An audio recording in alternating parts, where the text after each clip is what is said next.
চিকিৎসা গ্রহণ করতে পারছেন বেগম খালেদা জিয়া।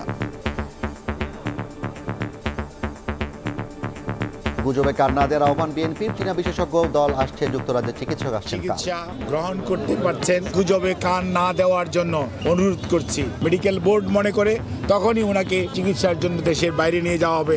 আমাদের সকল প্রস্তুতি আছে। নিরাপত্তা নিশ্চিতে বেগম জিয়াকে ভিভিআইপি মর্যাদা।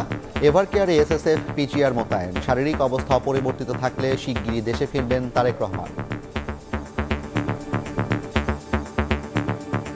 উচ্চ মর্যাদা বিবেচনায় তাকে রাষ্ট্রের অতি গুরুত্বপূর্ণ ব্যক্তি ভিভিআইপি ঘোষণা করার সিদ্ধান্ত নেওয়া হয়। ওনার আত্মীয় স্বজন এবং পার্টির লোকেরা কনফার্ম করবে বাইরে নিয়ে যাওয়া হচ্ছে কিনা। অ্যারেঞ্জমেন্ট আছে। তারেক রহমানের আশা নিয়ে কোনো সুনির্দিষ্ট তথ্য নাই। না, কোনো সুনির্দিষ্ট তথ্য নেই। বাংলাদেশে কারো কোনো নিরাপত্তার কোনো শঙ্কা নেই। স্পেশালি যাদের জন্য দরকার, তাদের জন্য স্পেশাল যেটা দেওয়ার দরকার, এটার জন্য আমরা প্রস্তুত আছি।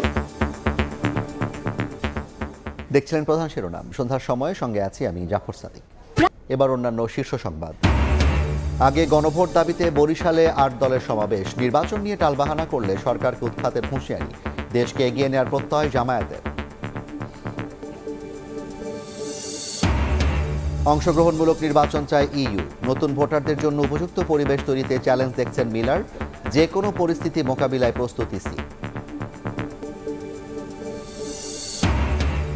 যে কোনো চ্যালেঞ্জ গ্রহণে ক্যাডেটদের প্রস্তুত থাকার আহ্বান সেনাপ্রধানের। দেশপ্রেমকে সবার আগে গুরুত্ব দেওয়ার তাগিদ। চট্টগ্রামে শীতকালীন কুচকাওয়াজ। এবং ৩ দফা দাবিতে প্রাথমিক ও মাধ্যমিক শিক্ষকদের কর্মবিরতিতে বিভিন্ন স্কুলে ব্যাহত বার্ষিক পরীক্ষা। পড়াশোনায় বিঘ্ন হওয়ায় অভিভাবকদের ক্ষোভ।